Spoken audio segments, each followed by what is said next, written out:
Well, all right. Hello, everyone. Again, this is Ethan Shapiro, Climate Change Realtor, founder and manager of the most innovative real estate corporation ever conceptualized. Here for How to Win Friends and Influence People, Ep.2. And as you guys know, I'm not a big fan of scripted videos. I did release that huge film last week that was completely scripted and written by me. But yeah, we're splitting the brands. We got the Climate Change Realty channel. We got the Ethan Shapiro channel. So now that whole Climate Change Realty thing is going to be all succinct. Like if you want to follow Climate Change Realty on Instagram, Facebook, Twitter, LinkedIn, or YouTube, it's all the same name. So I figure I'll keep kind of doing whatever I want on this channel. This can really be the personal Ethan Shapiro channel. And this is the first episode of me having kind of nothing to do with Climate Change Realty. I'll put this on my website so people can watch this video as well, but hope everybody is doing fantastic. And we're going to talk about how to win friends and influence people today, as you guys already knew. And today's topic, back with my sheet of paper, is ways to make people like you. So that might sound weird to people, and like the title of the book makes you feel uncomfortable, how to win friends and influence people. But what's more important in life than people, right? What are we here for? Everyone wants to do something with someone else. So the more friends you have, the better. And I can get into the deep psychological intricacies of why friendship is so important, and it's specifically important to me. You guys obviously know I really am a big proponent of enlightened self-interest, and I'll keep talking about this forever. But for now, let's talk about ways to make people like you, according to Dale Carnegie, of course. So point number 1. Become genuinely interested in others. Now, you guys know, if you watch the Principles series, I do struggle with, I don't know if I call it egoism, call it narcissism. I'm a big fan of myself. But if you'll find that if you are very self-confident and you enjoy yourself, that people will be drawn to you. But once someone is drawn to you, or if you're drawn to someone else, or you find yourself in a situation with someone, become genuinely interested in them. Because think about, at the very least, you think of everyone as a way to learn more about yourself, if that's the way you want to look at it. But really, so this is how to make people like you. It sounds quite simple, right? Just be interested in who they are, what they do. Try to learn from people. Try to get as much of their perspective into your mind as possible. You do that by asking questions like, where are you from? Like, that's really cool. What got you interested in studying biology? Maybe you're not a science-minded person like me. I'm not science-minded, but it's cool to learn about biology. It's cool to learn about law. It's cool to learn about anything. And it's cool. The coolest part is through the eyes and the emotion of the person that you're meeting.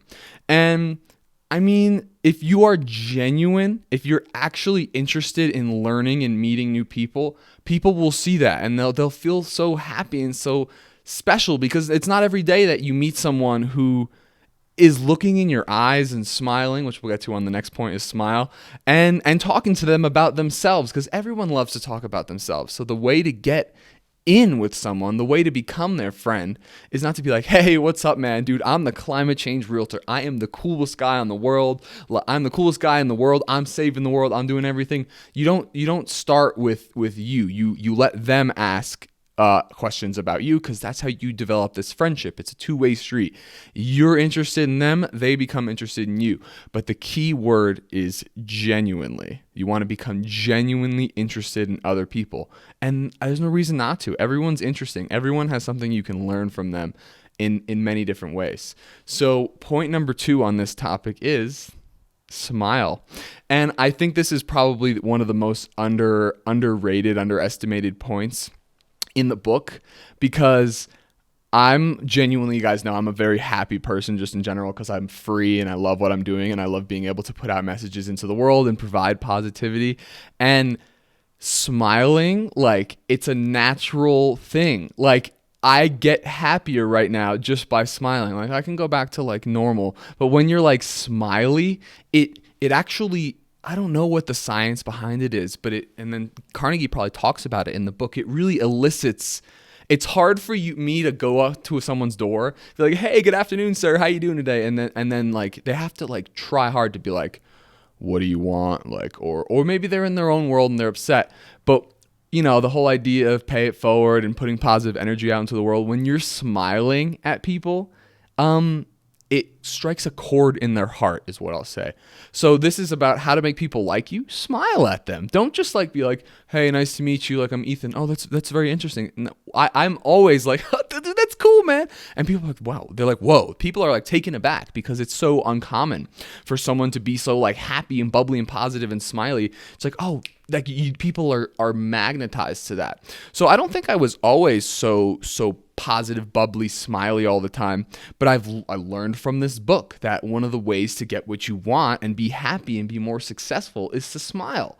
And now I'm smiling to myself all day long. So I would really recommend this piece of advice because it's all about, tricking yourself into being successful is what I talk about, is conditioning your mind to achieve what you want out of life and success. And you think you're going to do bad in life by smiling more?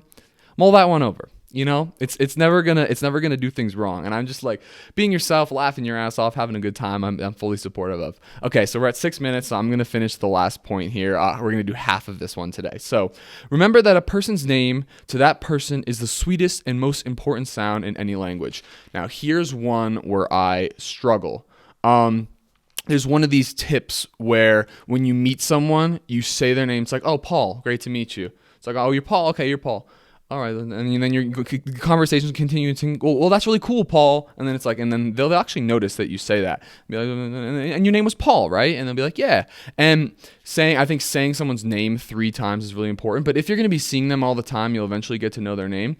But this tip that Carnegie's talking about is using someone's name to get them to like you, and it really will work. And I think and some of you might find that kind of like weird. Be like, and we're all like, you're hanging out with someone for 2 hours, like, oh, like really, that's really cool, Nate. Like, I really appreciate that, or that's really cool, like, James. Like, especially if you're trying to remember someone's name, it's good to say it out loud. But I'm not gonna like super duper advocate this point, but just the idea of calling out someone's name, it'll immediately like elicit attention in their mind because they're trained to, look, and they'll be like, they'll think like, like that guy's really interested in me. Just like he's saying my name. Jamie, I was just start listing a bunch of names. I'm not going to do that. But people are like Pavlov, like they hear their name and they are just elicited to pay attention to you. So if they're paying attention to you and you're providing genuine interest in them and you're smiling and you're saying their name, they're going to be really happy with you. That's it for today's episode. Recorded, finishing here at 6:15 a.m. on Tuesday, not a live, but a day of recording. Hope everyone's having a fantastic day, staying happy, staying positive, staying frosty. If you are intrigued at all by these 3 points, again, I will highly recommend How to Win Friends and Influence People by Dale Carnegie. Take it easy, everyone.